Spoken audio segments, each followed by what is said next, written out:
Hello and welcome to another awesome video on the Disabled Explorer YouTube channel and all the other platforms I I will post this on.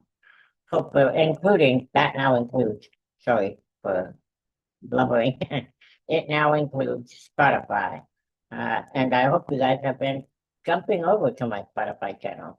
I'm trying to upload there as many times as I upload on YouTube and all the other platforms that I share this on. Ah, I come back.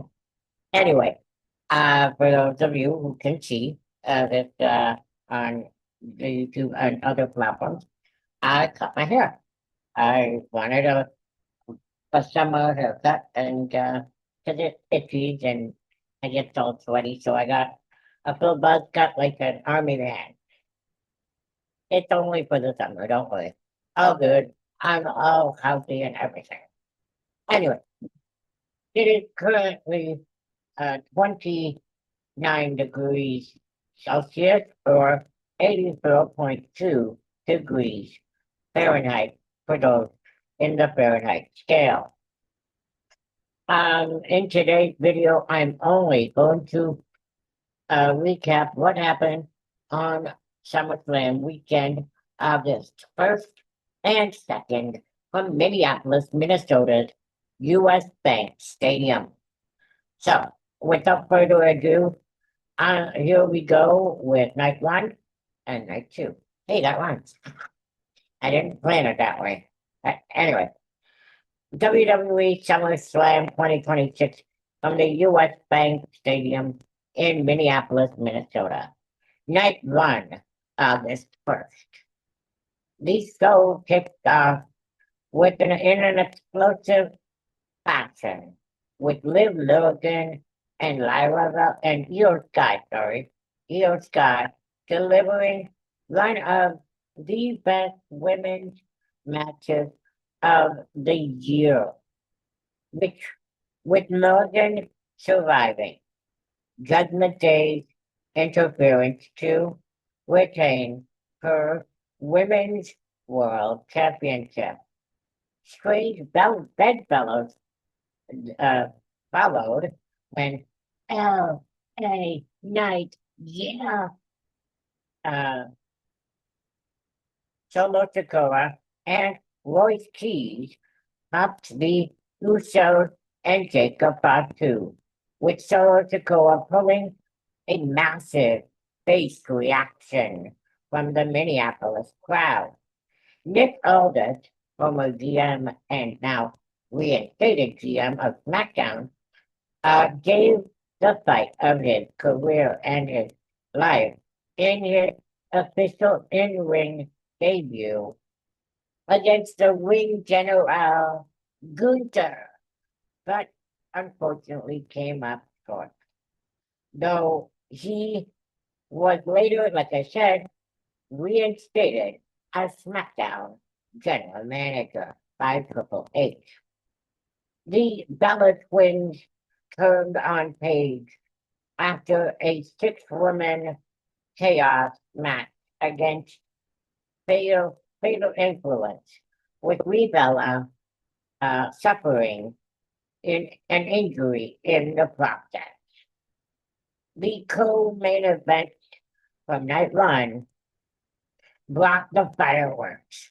Femi conquered Brock Lesnar inside Hell in a Cell in what's being called the torch passing moment uh, of the night of the night. Sorry, with Brock Lesnar picking up the microphone and saying, "I was the present. This is the future." He pointed to Oba Femi, which surprised Oba and Paul Heyman, which was there in attendance on ringside.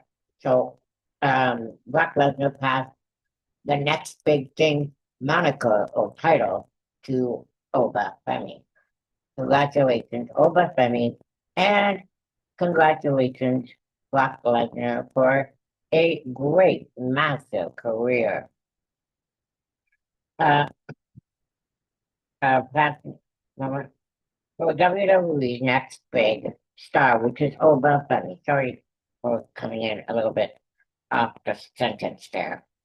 And in the show closer, should have been the show closer, which was opposite. Obel Funny and Brock Lesnar was the show closer, but which should have been the show closer. CM Punk retained the undisputed WWE Championship over Cody Rhodes, the American Nightmare, but only after a shocking Randy Orton returned, cost Rhodes the win. That was not fun. I hope you guys like that part of it, but now we are on to night 2 on August 2nd.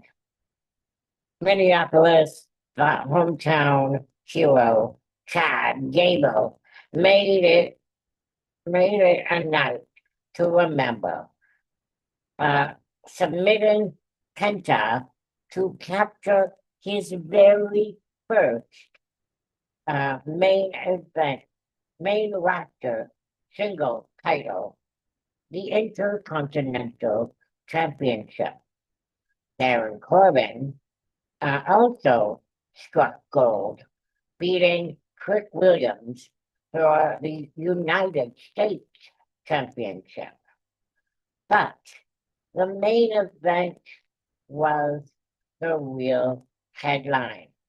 Roman Reigns and Seth freaking Rollins tore the house down in a 33-minute, lure that spilled into the crowd and through the announce table.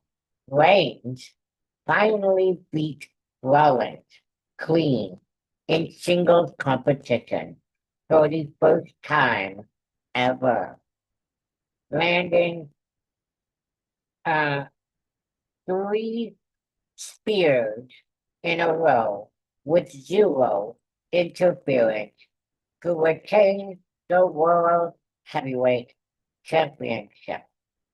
The bout closed out 12 years of Shield history between the two, capped with a respectful fist bump, pure closer for one of WWE's defining rivalries. Also, I jumped to the main event, but there was a 6-women ladder match to determine the interim WWE Women's Championship. There was Jake Cargo. No, there was Jake Cargo, Charlotte Flair, Chelsea Green, Tiffany Stratton, and Last Legend. I think there was more, but I can't remember. However, the winner of that match, it was a pretty decent match, a ladder match with the title dropping down from the ceiling. The winner of that match was Chelsea Green. Chelsea Green. All hail the chief, Chelsea Green. There was a funny moment in the first show that when Chelsea was being interviewed by the team at the first show, she said, "I dedicate this match, this win, to Michael Hayes, Michael P.S. Hayes." So if you guys have been watching season 2 of WWE, or season 1 or season 2 of WWE Unreal, Michael P.S. Hayes has gave a not so thrilling commentary that Chelsea Green is not supposed to be champion. She's a hard worker, but she's not supposed to be champion. She's supposed to help others advance. And when Chelsea gave that speech about dedicating the interim WWE Championship win to Michael PSA Hayes, that everybody clapped and cheered because they knew about that short clip in WWE. Unreal. Congratulations, Chelsea Green, for becoming the interim WWE Women's Champion. And now she will face Rhea Ripley whenever she returns with the real WWE Champion, Women's Champion, and she will determine that will determine who is the rightful WWE Champion, WWE Women's Champion, sorry.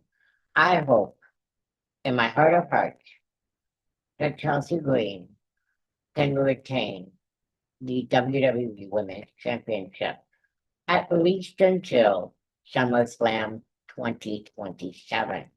I'd like to see 2027, SummerSlam 2027, be her 1 year, or if anything, go up to WrestleMania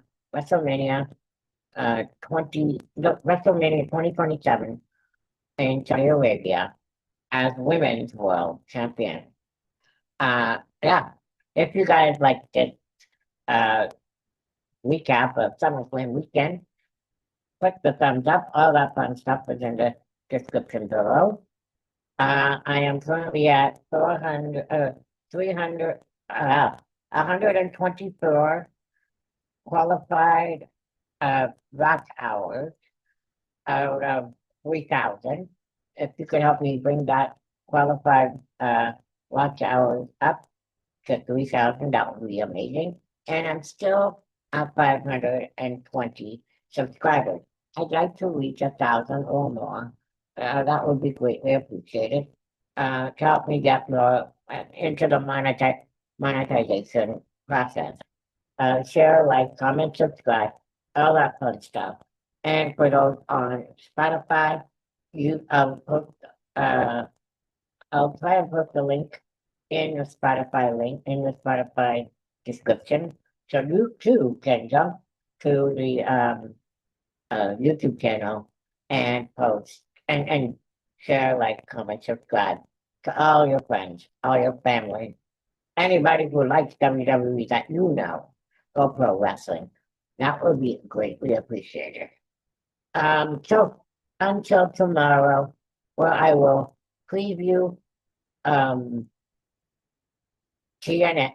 Impact, and I'll maybe recap NXT from yesterday.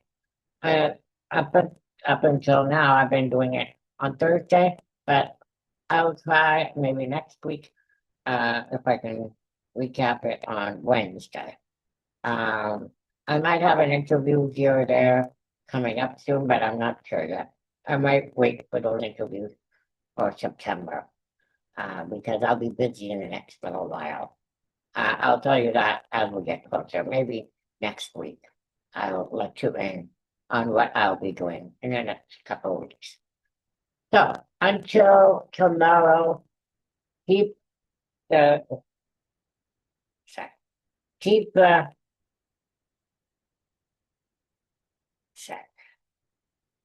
stay safe, stay curious, keep cool, keep positive, and as I always love to say, keep on smiling.